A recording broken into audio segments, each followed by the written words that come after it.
Hello guys, अगर practical examinations की बात की जाए ओ लेवल के विषय में, तो ओ लेवल में 50 मिनट का समय होता है और उस 50 मिनट के समय में 2 क्वेश्चंस करने होते हैं और साथ में वाइवा भी करना होता है। तो एग्जामिनेशंस में ऐसे क्वेश्चंस आते हैं जो ज़्यादा लेंदी नहीं होते हैं, बस आपके माइंड को यूज करते हैं कि किस प्रकार से आप क्वेश्चन को सॉल्व करते हैं। तो चलिए, आप सभी का एक बार फिर से स्वागत है DTI टेक्निकल इंस्टीट्यूट में।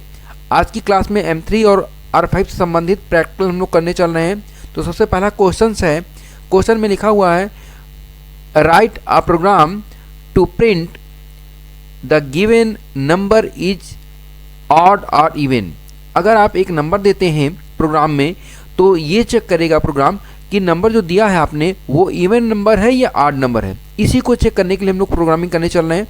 तो हम लोग अपने एडिटर में आ गए हैं और यहाँ पे प्रोग्रामिंग करने चलते हैं। थोड़ा सा इसकी साइज़ को बड़ा कर लें ताकि आपको अच्छे से दिखाई दे। ठीक है, तो ये हम लोगों ने थोड़ी सी साइज़ को बड़ी कर ली है, जूमिंग कर ली है। ठीक है, तो चलिए शुरुआत करते हैं। सबसे पहले यहाँ पे लिखना शुरू कर देते हैं हम लोग।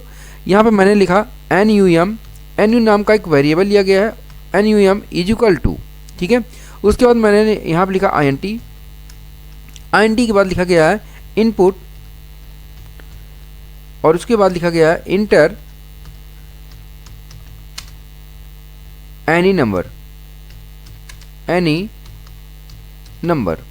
ठीक है, इतना करने के बाद हम लोगों ने यहाँ पे इंटर किया। इंटर करने के बाद यहाँ पे लिखा इफ़, अगर, यहाँ पे लिखा गया ब्रैकेट में NUM मॉड्यूलेशन बाई 2। अगर नंबर को 2 से डिवाइड किया जाए और डिवीजन के बाद जो रिमाइंडर आए वो रिमाइंडर कितना आ जाए, 0 आ जाए। ठीक है, तो कंडीशन क्या होगी हमारी, तो इस कंडीशन में हमें क्या मिलेगा। फिर यहाँ पे मैंने लिखा प्रिंट, और यहाँ पे लिखा ब्रैकेट के अंदर नंबर इज इवन, मतलब जो हमने नंबर दिया हुआ है वो कौन सा नंबर होगा, इवन नंबर होगा। ठीक है, अगर ऐसा नहीं होता है तो हम लोगों को लिखना पड़ेगा एल्स। ठीक है, और यहाँ पे लिखना पड़ेगा प्रिंट, और फिर हम लोग लिखेंगे नंबर इज ऑड। ठीक है, जब इस प्रोग्राम को हम लोग रन कराएंगे यानी कि प्ले करेंगे, तो प्ले करने के बाद में देखिए यहाँ पे एक नंबर पूछा जा रहा है हम लोगों से। ठीक है, इस कंडीशन में यहाँ पे एक नंबर पूछा जा रहा है। थोड़ा सा इसको साइज को थोड़ी सी जूमिंग कम कर देते हैं ताकि आपको अच्छे से दिखाई दे। यहाँ पे जूमिंग को कम किया गया और यहाँ से पूछ रहा है इंटर नंबर। मैंने नंबर इनपुट किया 5 और इंटर किया।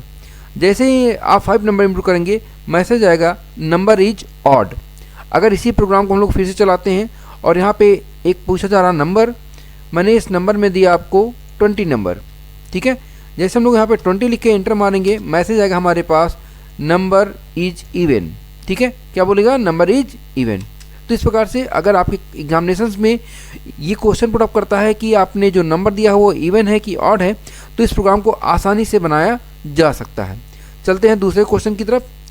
सेकंड क्वेश्चन है, सेकंड क्वेश्चन में पूछा गया है write a program to find a given number is positive और निगेटिव। एक नंबर देना है आपको और चेक करना है कि जो आपने नंबर दिया है वो निगेटिव है या पॉजिटिव है। ठीक है, तो इसके चेक करने के लिए क्या करना पड़ता है, इसी प्रोग्राम में देखना चाहें तो आप देख सकते हैं। यहाँ पे लिखा हुआ है एक आपने दिया था नंबर, यहाँ पे दिया था। ठीक है, थोड़ी सी जूमिंग कर देते हैं। देखिए यहाँ पे लिखा था आपने नंबर, इसी जगह पे जहाँ पे आपने इफ़ की कंडीशन लगाई थी, बस यहाँ पे इफ़ की कंडीशन को चेंज कर दीजिए। यहाँ पे लिख दीजिए NUM यानी कि नंबर ग्रेटर देन 0। नंबर जो हो वो क्या हो, 0 से अगर बड़ा होगा तो मैसेज क्या देगा हमें, पॉजिटिव नंबर। यहाँ पे क्या देगा, पॉजिटिव नंबर, पॉजिटिव नंबर, ये हमें मैसेज दे दे। अगर ऐसी कंडीशन नहीं होती है तो यहाँ पे हमें फिर से यहाँ पे क्या करना पड़ेगा, कंडीशन लगानी पड़ती है। तो यहाँ पे हम लोग कंडीशन लगा देते हैं, किसकी, यहाँ पे लगाते हैं इलिफ की। इसके बाद में हमें एक एल्स लगाना है, इसलिए यहाँ पे लगा रहे हैं इलिफ की। इलिफ की कंडीशन लगा दी गई और यहाँ पे लिखा गया नंबर यानी कि नम इज इक्वल टू 0। अगर नंबर हमारा क्या हो, 0 हो, तो कंडीशन हमारी क्या होगी, यहाँ पे मैसेज मिलेगा कि नंबर इज 0। ठीक है, नंबर इज 0। ठीक है, ये मैसेज मिलेगा हमें। अगर हम लोग एक कंडीशन और यहाँ पे दे देते हैं, वो कंडीशन क्या होती है कि यहाँ पे बताना पड़ेगा हमें कि नंबर इज निगेटिव। यहाँ पे लिखते हैं हम लोग प्रिंट, और यहाँ पे लिखते हैं नंबर इज निगेटिव। इतना करने के बाद जब इस प्रोग्राम को हम लोग चलाते हैं, प्ले करते हैं, तो देखिए यहाँ पे मैसेज बोल रहा है कि इंटर अ नंबर। जब आप कोई नंबर इनपुट करेंगे, मैंने नंबर इनपुट किया 4 और इंटर किया, तो देखिए हमें मैसेज मिल गया पॉजिटिव नंबर का। किसका मैसेज मिला? पॉजिटिव नंबर, यानी कि जो हमने नंबर इनपुट किया है वो नंबर कौन सा होगा? पॉजिटिव नंबर होगा।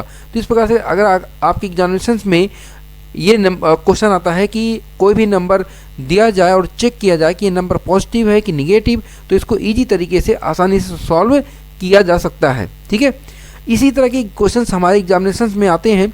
ज़्यादा बड़े या बहुत बड़े क्वेश्चंस नहीं आते क्योंकि टाइमिंग कम होती है हमारे एग्जामिनेशंस में। ठीक है, चलते हैं नेक्स्ट क्वेश्चन की तरफ।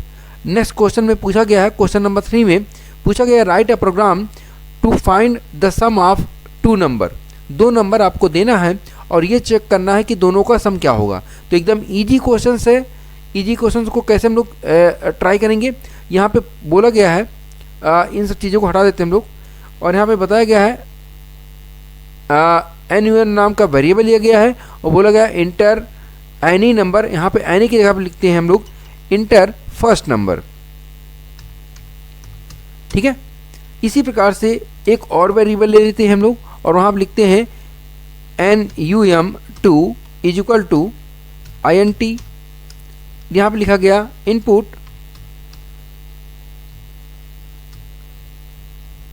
यहाँ पे लिखा गया इंटर इनवर्ट कॉमा के अंदर इंटर सेकेंड नंबर। ओके, इतना करने के बाद हम लोगों ने ब्रैकेट को बंद किया और एंटर किया। इसके बाद हम लोग यहाँ पे कंडीशन चाहे तो लगा सकते हैं और चाहे तो डायरेक्ट लिख सकते हैं प्रिंट, और यहाँ पे लिख दिया मैंने मैसेज लिखा सम ऑफ